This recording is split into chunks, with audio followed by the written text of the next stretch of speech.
Donc, bonjour à toutes et à tous. C'est un immense plaisir pour moi d'être avec vous depuis le Québec cet après-midi pour vous, qui est le matin pour moi.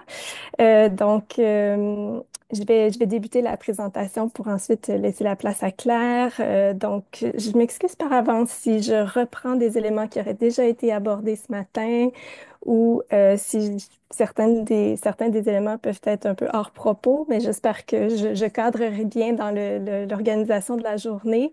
Mais je souhaite que si je tombe dans la redite, vous aurez le plaisir de l'entendre une deuxième fois avec un accent québécois.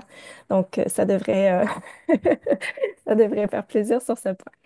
Alors, dans le cadre de cette présentation qui porte sur la prise en compte du parcours de vie de l'enfant dans le processus judiciaire, nous allons prendre exemple sur les enfants qui présentent des comportements sexuels problématiques. Donc, une situation dans laquelle le comportement de l'enfant est répréhensible et peut même aller jusqu'à être judiciarisé dans certains pays, ce qui n'est pas le cas au Québec, mais qui surtout, nous allons le voir dans le cadre de cette présentation, concerne des jeunes qui transportent, euh, oups, excusez-moi, il faut que je trouve une façon d'avancer mes diapos, mais qui surtout concerne des jeunes qui transportent dans leur sac à dos un vécu beaucoup plus lourd que on peut se l'imaginer. Alors, on pourrait prendre exemple sur un seul enfant, présenter une histoire de cas pour nous aider à nous connecter de façon empathique à son vécu. Mais dans ce cas-ci, c'est pas nécessaire parce que j'ai la possibilité de vous montrer des données de recherche qui parlent de comment ça se passe pour plusieurs enfants, voire la grande majorité d'entre eux, du moins ceux qu'on a eu la possibilité de voir dans le contexte de projets de recherche au Québec et ailleurs aux États-Unis. On pourrait dire qu'en Amérique du Nord, je pense qu'on peut dire même à différents niveaux à travers le monde, nous sommes en processus de changement de paradigme en ce qui concerne le trauma et les troubles de comportement. On vise à se pencher davantage sur ce qui est arrivé à une personne ou est-ce qu'elle porte dans son sac à dos de vie qu'à se centrer sur ce qui ne va pas dans son comportement. Donc, à quelque part, on nous invite en quelque sorte à changer de paire de lunettes, à voir les choses différemment.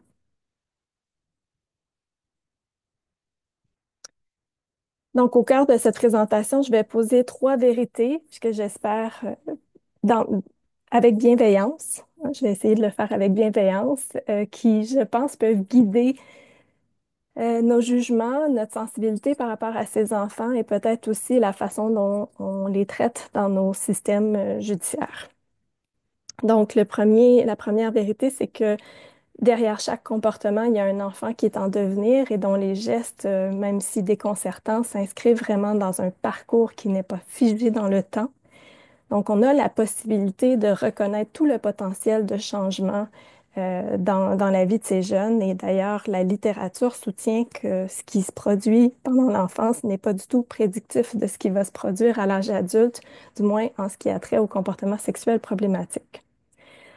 La deuxième vérité, c'est que lorsqu'un enfant manifeste un comportement sexuel problématique, il ne s'agit pas d'un simple agir, euh, mais souvent d'un appel à comprendre ce qui se joue en dessous du comportement qui est visible.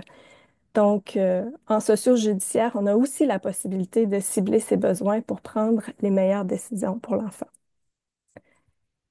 Finalement, le troisième point, la famille est souvent le théâtre et parfois la clé du changement, mais c'est souvent la famille qu'il faut accompagner dans un contexte socio-judiciaire davantage. Et dans le contexte socio-judiciaire, j'intègre aussi la protection de la jeunesse euh, plus que l'enfant lui-même. Euh, on poursuit. Alors, plongeons dans qu'est-ce que c'est, juste à titre de rappel, un comportement sexuel problématique, parce que c'est quand même un élément central de la présentation, même si c'est pas le sujet principal. Mais donc, ce sont des comportements qui impliquent les parties sexuelles du corps, qui sont adoptés par des enfants. Et ici, on va se centrer sur les enfants de 12 ans et moins, parce que c'est ce que la définition nous encourage à faire selon le regroupement de l'ATSA. Donc, ce sont des comportements qui sont inappropriés du point de vue du développement de l'enfant, qui peuvent être néfastes pour lui-même et néfastes pour les autres. Donc, à ce jour, il y a peu d'études qui documentent les réactions sociales des adultes face à ces comportements. On a surtout accès à des écrits qui documentent les inconforts, les questionnements des proches et des milieux en intervention qui travaillent auprès de ces enfants, donc les milieux scolaires, les intervenants en protection, les familles, les milieux aussi euh, où on pratique le sport, etc. Donc, en présence de ces comportements, on se pose de multiples questions qui sont légitimes sur comment ces comportements ont émergé et est-ce qu'ils vont persister dans le temps. Donc, à ce jour, on sait que de façon générale, les motifs derrière ces comportements sont souvent incompris et mal interprétés. Euh, par exemple, les enfants sont souvent questionnés à multiples reprises pour vérifier s'ils ont été victimes de violences sexuelles. On leur attribue aussi couramment des caractéristiques qu'on attribuerait à des adultes, comme un besoin de gratification sexuelle derrière le comportement, ce qui évoque le plus souvent à tort une anticipation de persistance vers une déviance sexuelle, ce qui n'est pas du tout documenté par la littérature scientifique. Les enfants sont aussi également isolés fréquemment, le plus souvent parce qu'on veut les protéger, on veut empêcher qu'ils fassent du tort à d'autres enfants. Euh, et la plupart du temps, les interventions visent davantage à contrôler le comportement qu'à adopter par des méthodes de discipline diverses, qu'à tenter de cibler justement les besoins qui sont derrière ces comportements et à répondre à ces besoins. Donc, la raison pour laquelle je vous parle de cet état de fait, c'est que malheureusement, cette incompréhension globale qui se traduit dans les différents milieux de pratique euh, à travers le monde, partout, c'est commun et c'est une incompréhension de la problématique qui peut être associée à des interventions qui viennent renforcer les différences sociales et la stigmatisation des enfants et ainsi, malheureusement, contribuer au maintien des comportements à long terme. Donc, c'est ce qui met en lumière toute l'importance de la sensibilisation, de la formation, mais aussi d'une réflexion commune sur comment on peut faire autrement dans toutes les strates d'intervention. Euh, un des leviers les plus puissants pour sensibiliser puis mieux informer sur les enjeux et pour changer de lunettes, c'est le choix des mots. Donc, la terminologie qu'on choisit d'utiliser pour en parler. Donc, ce qui est représenté ici à droite de l'écran, c'est la terminologie qu'on recommande d'utiliser pour faire référence à ces enfants. Donc, ce sont des terminologies qui vont cibler davantage le comportement tandis qu'on nous encourage de façon générale, et quand je dis on, c'est l'association LATSA, Association for the Treatment and Prevention of Sexual Abuse, qui est une association principalement américaine, mais qui regroupe quand même des chercheurs d'un peu partout dans le monde. Et donc, ce qu'on a à gauche de l'écran, ce sont des façons de nommer la problématique en faisant référence aux normes sociales et judiciaires. Et donc, malheureusement, c'est pas ce qui serait encouragé dans la littérature, justement parce que c'est un glissement subtil hein, dans le choix des mots, mais qui vient tout changer parce qu'il change, il déplace notre regard, notre posture, puis les solutions aussi qu'on va proposer pour accompagner ces enfants.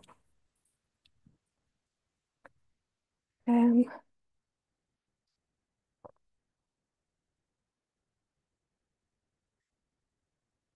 alors, qu'est-ce que la littérature propose comme modèle étiologique de l'émergence et des comportements sexuels problématiques? Je vous résume en quelques mots. on cible quatre sphères principales qui pourraient expliquer l'émergence de ces comportements et leur maintien. Donc, est-ce qu'il y a eu une sexualisation traumatique en orange? Est-ce que l'enfant est exposé à un environnement sexualisé? Est-ce qu'il y a eu une agression? Euh, et selon les études, c'est environ 21 à 53 des enfants qui sont victimes d'agressions sexuelles qui vont aussi développer des comportements sexuels problématiques. Donc, c'est loin d'être la majorité des enfants. Euh, la deuxième sphère qui est abordée, je vais tout de suite aller à trois, c'est l'adversité familiale. Donc, la supervision qui est offerte par les parents. Est-ce que les parents ont vécu traumatique? Est-ce qu'il y a abus de substances dans la famille? Quel est le niveau de stress de la famille? Quel est l'état de santé mentale des parents? La qualité, par le fait même, du lien d'attachement avec l'enfant. Ensuite, si on regarde le volet en violet ou mauve, qui fait référence au point 4, ici, ce sont les apprentissages que l'enfant peut faire par modelage ou par observation de la coercition. Donc, essentiellement, ça fait référence à toutes les expériences de violence auxquelles l'enfant aurait pu avoir été exposé depuis son enfance, dans son apprentissage. J'attire votre attention sur le fait qu'une seule de ces sphères fait référence à l'enfant lui-même et à ses caractéristiques. Vulnérabilité de l'enfant envers. Donc ici, on parle de disposition neurophysiologique, contrôle de l'impulsivité, personnalité de l'enfant, peut-être retard développementaux. Donc ce sont des caractéristiques de l'enfant qui, dépendamment de votre façon de voir les choses d'un point de vue théorique, pourraient faire partie de son bagage génétique ou pourrait aussi être le résultat de l'environnement dans lequel il a grandi et des qualités de cet environnement-là, et fort possiblement un mélange des deux, hein. Ce serait peut-être la façon la plus juste de le dire. Et donc, aujourd'hui, on va parler surtout de ces expériences qui sont décrites en orange, violet et bleu, qui peuvent venir modeler ce qu'on voit en vert, qui est la vulnérabilité de l'enfant. Donc ici, à gauche de l'écran, on recense un certain nombre d'études qui ont documenté le vécu des enfants, le vécu de différentes formes de violence chez les enfants qui présentent des comportements sexuels problématiques.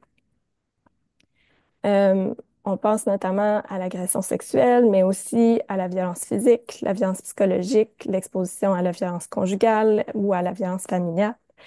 Euh, et on pourrait rajouter aussi la négligence. Donc, ce sont des études récentes qui sont citées ici, qui documentent ces instances de violence, ces incidents de violence dans la vie des enfants qui ont des comportements sexuels problématiques. À droite, je vous présente la, un travail de recherche qui est en cours auprès des enfants, qui a été publié dans quelques revues, mais pas dans ces proportions-là. Donc, ici, ce qu'on vous présente, ce sont la proportion des enfants qui sont exposés à la violence dans nos échantillons d'enfants qui présentent des comportements sexuels problématiques au Québec. Donc, on voit qu'il y a 70 des enfants qui rapportent avoir été exposés au moins à une forme de ces violences qui sont présentées à gauche. L'exposition à la violence familiale est vécue par un enfant sur deux, donc 54 La violence physique, 30 La négligence, 36 La violence sexuelle, c'est un échantillon biaisé. C'est indiqué 21 mais ça varie. Échantillon biaisé parce que ce sont des enfants qui, s'ils n'ont pas été victimes d'agression sexuelle, se retrouvent dans notre échantillon. Donc, on n'a pas les proportions exactes de ce qu'on pourrait retrouver dans un autre échantillon. Regardez l'intimidation par les pairs, 65 Donc, ici, on parle de est-ce que chacun d'eux ont vécu ces événements, mais on pourrait rapidement, on pourrait aussi parler du fait que plusieurs d'entre eux en vivent plus qu'un de ces événements. Et donc, ça apporte une certaine sensibilité à l'adversité à laquelle ils sont confrontés. En plus de cette adversité familiale, ce qu'on remarque aussi, c'est que les enfants qui présentent des comportements sexuels problématiques vivent souvent plusieurs expériences d'instabilité dans leur placement en protection de la jeunesse. Et donc, je vais vous présenter donc là l'image du sac à dos hein, qui s'alourdit Déjà, on a un vécu familial lourd de ces expériences tôt dans la vie de l'enfant. Et puis là, ben, la société commence à accompagner l'enfant dans ce processus et comment ça va se passer pour cet enfant-là. Malheureusement, ce qu'on nous dit, du moins au Québec, c'est que ça se passe pas toujours comme on le souhaiterait, de sorte à alléger le sac à dos, mais bien à le remplir davantage. Donc ici, je fais référence à une étude qui a été publiée au Québec en 2019 par un collègue qui est à l'Université Laval qui s'appelle Patrick Lucier. Et donc, ce chercheur a euh, étudié la trajectoire de prise en charge des enfants qui euh, ont à leur dossier en protection de la jeunesse une mention comme quoi ils ont eu un signalement pour comportement sexuel problématique.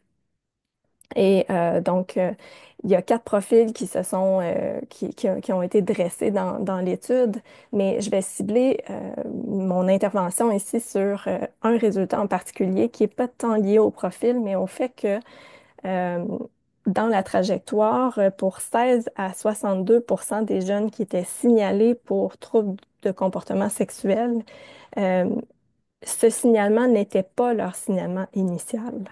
Donc, dans 16 à 62 le signalement initial était pour d'autres motifs, violence, négligence, violence de toutes sortes et négligence. Donc, c'est dire que les comportements sexuels problématiques seraient apparus pendant que l'enfant est pris en charge en protection de la jeunesse, en famille d'accueil ou dans d'autres contextes.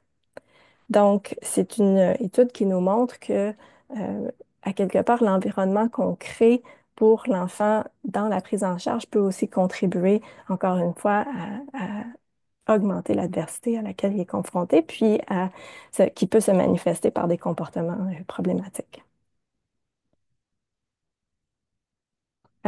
Si on regarde maintenant les familles, à quel type d'adversité sont-elles exposées? C'est aussi la même étude en cours auprès du même échantillon. On demande aux familles qu'est-ce qui se passe au sein de la famille. Malheureusement, on a seulement la victimisation de la mère. Depuis, j'ai commencé un projet où je documente un petit peu plus que la victimisation de la mère, mais violence sexuelle de la mère, 30%. Est-ce qu'il y a des diagnostics de santé mentale au sein de la famille? Dans 40%, la réponse est oui. Est-ce qu'il y a eu plus de 3 à 4 déménagements depuis la naissance pour 54% des enfants? C'est oui. Ce sont des enfants qui vivent beaucoup d'instabilité familiale en dehors, même de ce que la protection de la jeunesse peut apporter comme encadrement. Alcoolisme au sein de la famille, c'est autour de 30%, un petit peu moins, pardon, 25%, et déjà placés en protection de la jeunesse, donc des enfants qui, lorsqu'ils viennent en service dans notre centre où on recrute, qui est la Fondation Marie-Vincent, il y en a 30% qui sont déjà pris en charge par la protection de la jeunesse. Donc, ce sont des familles qui, si on pense aux Adverse Childhood Experiences, qui est un terme anglophone, mais qui réfère aux expériences de vie adverses depuis l'enfance, hein, qui nous montre qu'effectivement, on est face à des enfants, encore une fois, qui ont un sac à dos qui s'alourdit.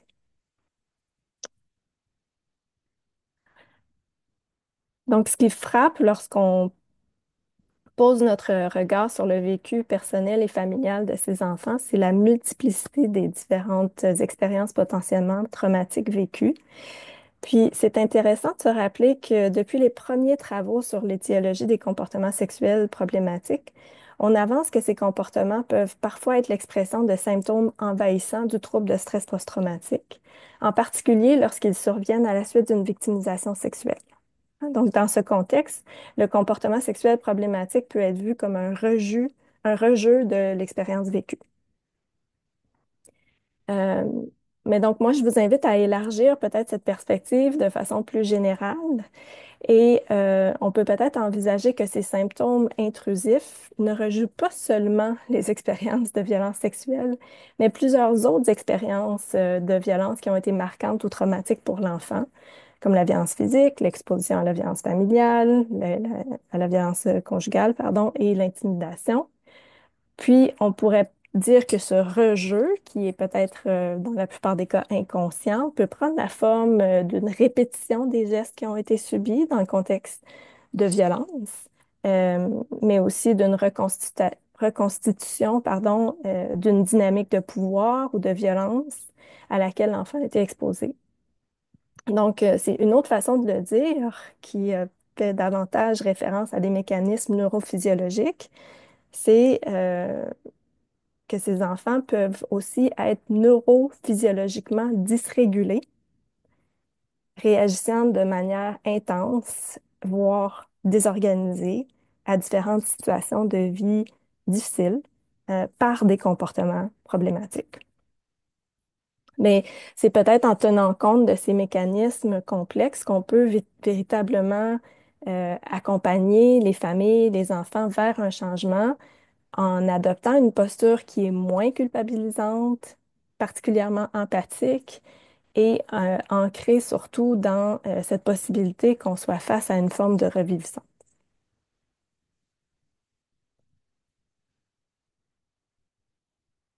Euh, Donc ici, à propos du cerveau, et là je vais parler du cerveau avec toute l'humilité de ma formation, parce que je pense que ce matin vous avez eu des experts dans le domaine, et aussi avec en gardant en tête que le cerveau est le cerveau est un organe complexe et de façon inouïe, là, excusez-moi, je perds mes mots, mais qui est vraiment très complexe. Donc, je vais faire un rappel sur trois points importants. Comment le cerveau se développe, quelle est sa malléabilité et comment il traite l'information et pourquoi c'est pertinent pour les enfants dont je parle aujourd'hui. Donc, le développement. On sait que la croissance se produit de façon hiérarchique, du bas vers le haut, et donc des fonctions les plus primaires vers les fonctions les plus complexes. Donc, on va parler d'abord du cerveau instinctif ou reptilien qui gère les fonctions automatiques, ensuite vers le cerveau émotif ou limbique qui gère l'émotion, mais qui est aussi muni d'un système d'alarme qui se déclenche face au danger. Puis on a le cortex qui se développe en dernier, parfois même hein, finit de se développer vers l'âge de 30 ans, selon certaines études chez les hommes. Euh, et un peu plus tôt chez les femmes. Il nous est très utile pour développer le langage, pour structurer notre pensée, pour s'organiser. Il est primordial pour contrôler nos impulsions, pour nous réguler, puis il est sollicité grandement dans les situations d'apprentissage. Donc, c'est important de comprendre que le fonctionnement des fonctions les plus complexes dépend de l'apaisement des fonctions les plus primaires. Ça, c'est le premier point qui était développement du cerveau. Deuxième point, malléabilité. On passe du moins malléable au plus malléable. Donc, on développe d'abord notre cerveau reptilien qui est le moins malléable, notre tronc cérébral. Euh, c'est pour cette raison qu'on dit que l'enfant est particulièrement vulnérable au stress lorsqu'il est très, très jeune, pendant la période, même pendant la période périnatale ou prénatale, parce que le cerveau moins malléable est en train de se développer. Et s'il se développe en réactivité à un environnement qui est malsain, violent ou chaotique, ça va venir influencer par la suite les autres structures qui vont se développer par-dessus et par le fait même tout le traitement de l'information. Ce qui nous amène au troisième point, le traitement de l'information. Donc, ce qui est absolument crucial de comprendre, c'est qu'en situation de stress, la même hiérarchie s'applique, c'est-à-dire que l'information qui est transmise par les sens suit la même hiérarchie que celle du développement du cerveau. Euh, donc du bas vers le haut. C'est pour des raisons hein, d'efficacité que c'est structuré de cette façon-là. Donc, autrement dit, le tronc cérébral, c'est un peu comme un filtre ou une tour de contrôle qui vient gérer toutes les fonctions les plus complexes du système limbique et du cortex. Si la tour de contrôle s'est construite dans un environnement très chaotique et violent, ce système-là va être conditionné à s'activer à de multiples situations. Il va être un peu comme hypersensible ou hyposensible dans certaines situations, mais surtout hypersensible. Et donc, ce mécanisme peut venir jouer dans toutes sortes de situations relationnelles, dont les rapports négatifs avec les autres, les situations rattachées à tous les mécanismes d'attachement. Euh, donc, pourquoi est-ce que je vous en parle? Parce qu'on pense que ces informations sont absolument fondamentales parce que c'est à partir de cette compréhension des mécanismes très complexes du développement du cerveau qu'on peut comprendre l'individu, l'étiologie de son comportement et changer notre lunette pour adopter un accompagnement social et clinique qui est plus sensible à cette réalité-là. On va voir dans la prochaine diapo que pour des raisons d'efficacité et de protection, euh, euh, quand le stress devient trop élevé, le système nerveux peut mettre en pause certaines des fonctions les plus complexes. Donc ici, on a le modèle neuroséquentiel de Monsieur Dr. Bruce Perry, que j'adore, de qui j'aime tous les travaux. Et donc, ce modèle propose et vous met en lumière que l'impact du stress sur le développement du cerveau à différents stades de développement qu'il définit comme des fenêtres sensibles hein, de développement. Et donc, que le développement se bâtit sur cette base de fondation. On va tout de suite sauter à qu'est-ce qui est intéressant dans tout ça, c'est que, en d'autres termes, un enfant qui vit dans un environnement sécurisant, son cerveau se développe de cette façon-ci. Il y a peu de place pour la survie parce que c'est pas nécessaire, mais il y a beaucoup d'emphase sur la régulation, l'adaptation sociale, les cognitions. Et donc, c'est un enfant qui est disposé à apprendre, à changer, à se mobiliser et à bien réagir dans son environnement.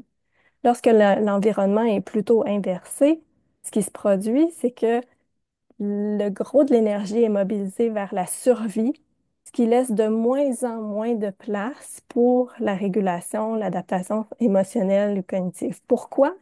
Parce qu'on sait maintenant que un système dérégulé par le stress désactive les fonctions les plus complexes du cerveau pour rester en mode survie. Et donc, ce qui est rose et turquoise, lorsque c'est très activé, va venir bloquer ce qui se passe en bleu foncé, en bleu pâle et en bleu foncé. Et donc, ça parle de la disponibilité des enfants à changer, à apprendre, à se mobiliser vers des comportements différents dans différentes situations.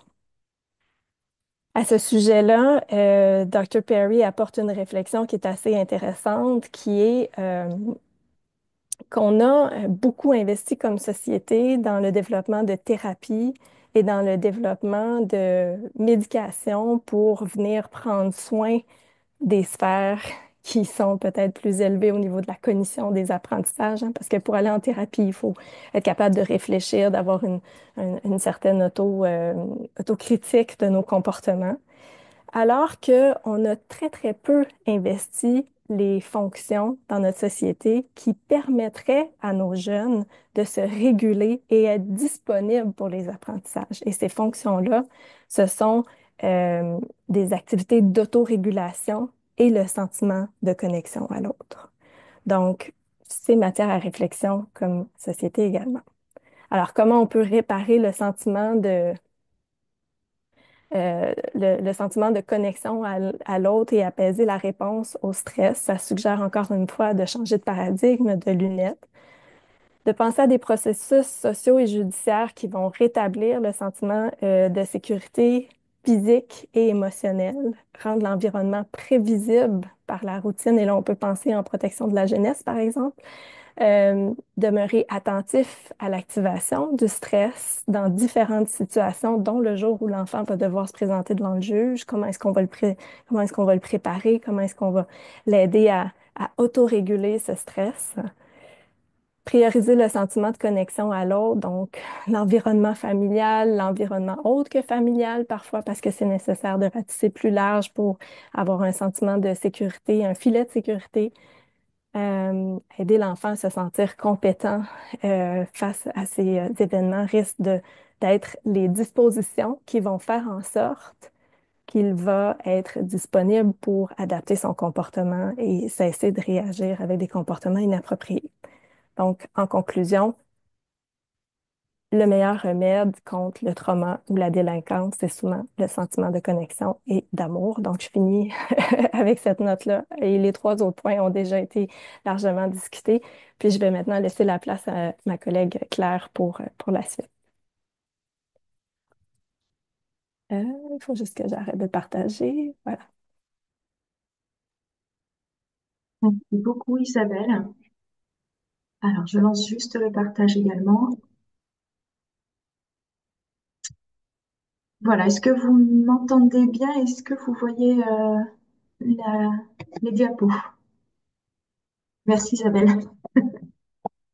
Alors, merci Isabelle déjà pour cette présentation que je vais tâcher de compléter finalement avec une situation. Je vais juste profiter aussi pour remercier CDP Enfance qui m'invite à nouveau cette année à vous parler un petit peu de la pratique de psychologue et plus particulièrement inscrit dans le processus judiciaire. Alors aujourd'hui, j'ai fait le choix de vous parler d'Alexia. Alors pareil, je vais essayer de voir comment je peux changer les slides, excusez-moi. Attendez, excusez-moi, juste le temps que je trouve. Non. Hop, oui, ok. Alors, je souhaitais donc vous parler aujourd'hui d'Alexia et peut-être de la face visible de l'iceberg aujourd'hui, des manifestations que l'on voit en 2025 concernant cette jeune. Donc Alexia, pour vous la présenter, c'est une jeune fille, jeune femme maintenant, elle a 19 ans, tout juste en 2025. Elle est maman d'une petite fille de 3 ans et demi. Et Alexia, en fait, au moment où je la retrouve, parce que moi je l'ai connue un peu plus tôt, je la retrouve, je la recroise par hasard, en fait, dans les couloirs du tribunal judiciaire, parce que ce jour-là, elle va être jugée puis condamnée pour complicité de proxénétisme. Ce qu'on apprend en fait par rapport à Alexia, c'est qu'Alexia a été placée dans une MEX, donc une maison d'enfants à caractère social, que dans ce cadre-là, ça a été très compliqué. Elle a rompu plusieurs lieux de placement suite à des fugues et des mises en danger importantes. Sur son dernier lieu de placement sur cette MEX, Alexia était victime d'un proxénète. Elle se prostituait donc pour payer ses consommations de stupéfiants. Et elle avait fait venir sur site son dealer armé, ce qui avait terrifié les autres jeunes placés ainsi que les éducateurs et éducatrices du foyer. Dans ce cadre-là, Alexia a recruté une autre mineure. Elle l'a emmenée accompagnée de son proxénète qu'elle dit être son petit ami sur Paris où cette jeune fille a été séquestrée dans un appartement et a été prostituée. Donc au moment où je la recroise, en fait, moi, Alexia donc, est mise en cause et a été condamnée. Elle annonce à la barre qu'elle serait enceinte aujourd'hui de son petit ami, du proxénète. Donc ça, c'est ce qu'on voit. C'est ce que présente Alexia à 19 ans en 2025. Et finalement, quand on regarde un peu plus loin, qu'est-ce qu'on apprend? Et puis on change de lunettes, en fait, comme nous invite à le faire Isabelle, et comme finalement nous ont invité à le faire depuis ce matin tous les intervenants. Qu'est-ce qu'on apprend sur Alexia? Alexia, elle est née en 2006. À 2 ans, son père biologique l'abandonne, la laisse avec sa mère. Puis assez rapidement, finalement, sa maman rencontre Stéphane. Alors Stéphane, dans un premier temps, c'est le sauveur. Stéphane, il va adopter Alexia, il la prend en charge comme un père. Stéphane, elle le dira, hein, il lui apprend à faire du vélo, il l'amène à l'école. Euh, il fait vraiment l'objet de la figure paternelle. Assez rapidement, le couple aura d'autres enfants et donc Alexia sera l'aînée d'une fratrie de 6 enfants. Les enfants arriveront à un rythme de tous les 2 ans à peu près. Alors ça, c'est ce qu'on voit. Et puis quand on continue à creuser, ce qu'on observe, en fait, et ce que Alexia déclare, parce que c'est dans ce contexte-là que je la rencontre, c'est que Stéphane, sous ses airs de sauveur, ça devient aussi le bourreau de la famille. Stéphane, il est violent sur la mère d'Alexia, mais il est aussi violent avec les enfants, sur tous les registres de violence que l'on peut imaginer. Alexia, ce qu'elle décrit, c'est qu'au-delà des violences aussi, Stéphane, il leur fait vivre des expériences d'intense violence soumise, enfin, comment dire. Je ne sais pas si j'ose le mot torture, ça n'a pas été retenu par les juges, mais à mon sens, on en est quand même pas loin. Et donc, les enfants évoluent dans un milieu de stress permanent, de violence et de danger permanent. Et les services sociaux interviennent parce que les voisins se plaignent, entendent des choses, mais au final, les mesures d'assistance éducative s'enchaînent sans que les enfants soient placés. En 2020, juste avant le confinement, la France s'apprête à se confiner. La mère d'Alexia part seule. Elle part, elle quitte le domicile et elle laisse les enfants avec Stéphane à la maison.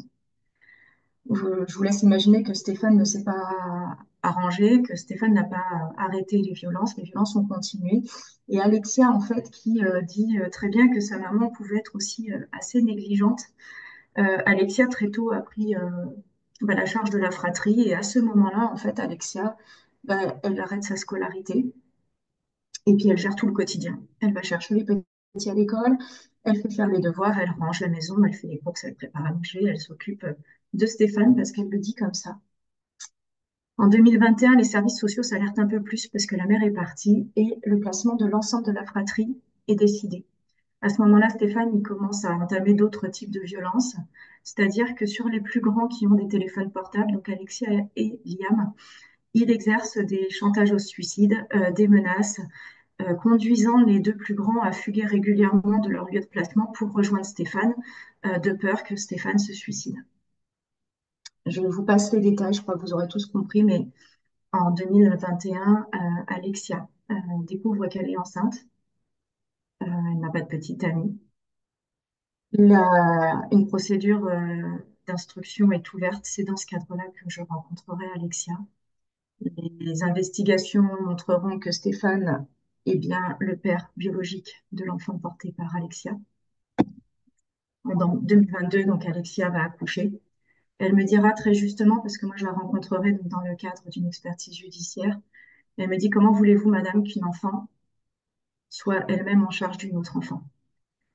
L'enfant l'enfant d'Alexia va être placé dès la naissance. Alexia ne parvient pas à s'en occuper. Elle explique que c'est trop dur pour elle. Alexia connaîtra d'autres lieux de placement. En 2024, Stéphane va être condamné pour les faits subis sur Alexia, mais aussi sur l'ensemble de la fratrie. Et en 2025, c'est la phase visible de l'iceberg que je vous ai évoquée. Alexia est condamnée à son tour. Alors, qu'est-ce qu'on comprend finalement à travers ce parcours d'Alexia? C'est que c'est un parcours qui est jalonné par des adversités. Isabelle vous a parlé des ACE. Alors, excusez-moi, mon anglais n'est pas aussi bon. Ce matin, Amandine Turc vous a parlé aussi de l'échelle ACE. Alors moi, j'utilise une autre échelle en expertise qui est la Traumatic Experience Checklist, mais qui recense aussi des adversités. Et donc, on retrouve chez Alexia tout un tas d'adversités. Je vous en ai cité quelques-unes, mais il y en a bien d'autres. Et qu'est-ce qu'on observe finalement? Donc, vous avez compris, moi, je rencontre Alexia au moment de l'instruction, euh, dans laquelle elle a été donc victime des maltraitances et des violences multiples de Stéphane. Ce que je rencontre, en fait, donc les manifestations qu'on observe chez Alexia, c'est une jeune qui a des altérations importantes dans tous les registres, dans son rapport à soi. Elle n'a aucune confiance en elle-même et aucune estime de soi. C'est une jeune qui se retrouve avec des comportements sexuels à risque, des addictions, des problématiques aussi autour de l'hygiène. Son rapport aux autres, il est altéré aussi chez Alexia, c'est compliqué. Elle est méfiante envers autrui, on peut le comprendre après le parcours qu'elle a eu. Elle est très isolée finalement. Il y a beaucoup de monde qui gravite autour d'elle, mais elle est très isolée. Ses fréquentations sont quand même assez ancrées dans un réseau antisocial. On a de la prostitution, des violences autocentrées et hétérocentrées aussi chez Alexia. Et puis on voit que son rapport au monde, il est aussi faussé. C'est une jeune a été déscolarisée précocement, alors qu'elle avait des compétences très importantes. Euh, qui a une absence de projection sur l'avenir, un sentiment d'avenir bouché. Ce qu'on observe chez Alexia, finalement, c'est la présence, ce qu'on peut appeler d'un trouble de stress post-traumatique complexe, avec des manifestations très, très, très importantes chez elle et à un âge, donc moi je la rencontre, elle a 16 ans à ce moment-là. Manifestation que l'on continue à retrouver a priori à 19. Qu'est-ce qu'on sait aussi finalement par rapport à Alexia, c'est que si on revient un petit peu sur ce que cette matinée nous a appris, grâce au pôle neurosciences, mais aussi à Amandine Turc ce matin, c'est que on sait qu'Alexia, donc là je vous parle d'elle, elle a 19 ans aujourd'hui, euh, et puis Isabelle vient de vous le dire aussi d'ailleurs, son cerveau n'est pas encore complètement mature, il n'a pas fini son développement, il va se terminer à 25 ans. On sait aussi qu'à partir de, en regard de toutes les adversités qu'elle a connues, euh, Alexia, eh ben, elle a une augmentation majeure de risque de développer à l'âge adulte des troubles psy majeurs. On sait aussi que, au passé 6 adversités dans l'enfance, on a une baisse de l'estimation de vie de 20 ans. On sait aussi qu'il va y avoir des altérations importantes. Et je ne vais pas revenir dessus parce que la matinée a été consacrée et l'intervention d'Isabelle aussi a été consacrée à vous expliquer tout ça, bien mieux que moi. Qu'est-ce qu'on retient aussi? Et ça, c'est Christelle Gavory qui vous en a parlé brillamment et je la remercie parce que je suis aussi assez attachée aux théories de l'attachement. C'est que finalement, Alexia, elle n'a jamais connu dans son parcours de vie un adulte fiable, chaleureux, qui va l'aimer, l'accueillir telle qu'elle est. Un adulte aussi qui va être protecteur, un adulte qui va pouvoir la rassurer, poser des limites. Puis un adulte aussi qui soit cohérent dans la permanence, qui soit sécurisant. Et puis ce qu'on voit aussi, c'est que finalement, la situation d'Alexia et de ses frères et sœurs a été connue assez tôt par les services sociaux. Alors, c'est pas pour leur jeter la pierre, hein. Ils ont fait avec les outils qui étaient les leurs, mais en tout cas, on a des professionnels qui n'ont pas vu, qui n'ont pas pu mesurer ou su mesurer l'ampleur du danger et de ce que vivaient les enfants. On a des professionnels aussi au cours des lieux de placement qui n'ont pas réussi à rester engagés auprès d'elles, malgré avec toutes ces attaques du cadre, du fonctionnement et des structures. Des professionnels en fait qui se sont petit à petit désengagés de la relation avec Alexia. Alors aujourd'hui, qu'est-ce qu'on pourrait proposer et peut-être aller dans ce continuum du changement de lunettes? Alors, Alexia a été condamnée par le tribunal correctionnel. Alexia, aujourd'hui, elle n'a pas été condamnée à de la détention. Je ne sais pas où vit Alexia, je ne sais pas avec qui, je ne sais pas de quoi elle vit, je ne sais pas où elle se trouve. Comme vous l'avez entendu, Alexia a 19 ans, elle est majeure.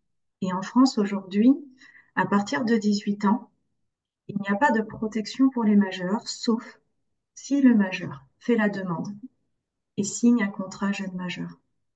Ce qu'on sait aujourd'hui, c'est que ces contrats jeunes majeurs, ils sont soumis à conditions.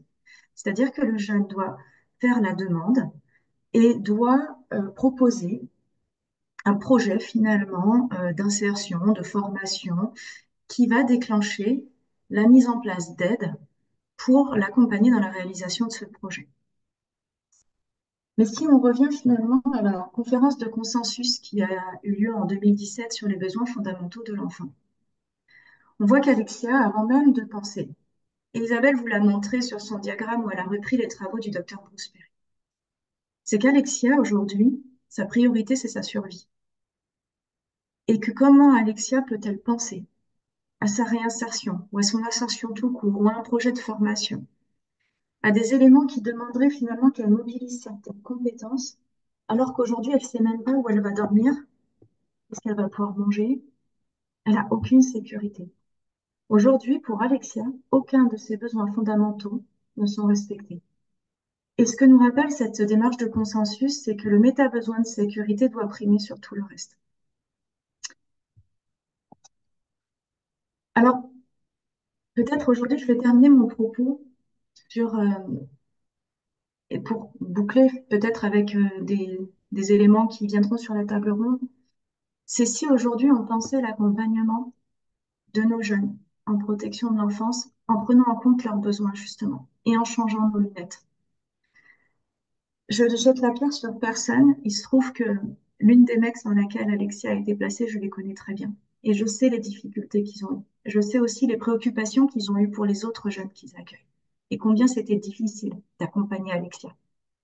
Donc je jette la pierre sur personne. Mais par contre, est-ce qu'on pourrait penser aujourd'hui à un lieu dans lequel une jeune majeure qui n'est pas en capacité de s'investir et de répondre aux conditions telles qu'elles sont posées par les contrats jeunes majeurs aujourd'hui? Est-ce qu'on pourrait penser à un lieu qui ne soit pas soumis à conditions? Un lieu dans lequel une jeune comme Alexia, elle sait qu'elle peut être accueillie, peu importe quand, sans condition, où elle va pouvoir finalement faire une expérience correctrice, d'avoir un temps avec un adulte référent qui connaît sa situation, qui l'accueille, mais aussi finalement un lieu où elle peut avoir tout ce dont elle a besoin en termes de besoins physiologiques, un lieu où elle sait qu'elle sera protégée, un lieu qui est stable, qui est dans une permanence, un lieu aussi qui va assurer finalement ce méta-besoin de sécurité, un lieu ressource. Parce qu'en effet, vous vous doutez bien, vu ce que je vous ai raconté du parcours d'Alexia, c'est pas en désignant un tel lieu qu'elle va s'installer, se poser et qu'elle va y rester. Elle va faire des allers-retours. Mais Alexia, ça fait partie de ces jeunes qui a besoin d'expérimenter qu'elle peut faire des allers-retours, mais qu'il y a toujours quelqu'un qui est là et qu'elle sera accueillie et qu'elle sera reconnue. Et, et peut-être aujourd'hui, on ne va pas changer peut-être le monde tous ensemble, mais je crois que toutes les réflexions, tout ce qui a été amené depuis ce matin, à travers les différents pôles de CDP, pourrait nous conduire finalement un peu, en effet, à changer de paradigme et à commencer à penser la protection des mineurs, mais aussi des jeunes majeurs, dans le respect des connaissances qu'on a aujourd'hui en attachement, en neurosciences affectives.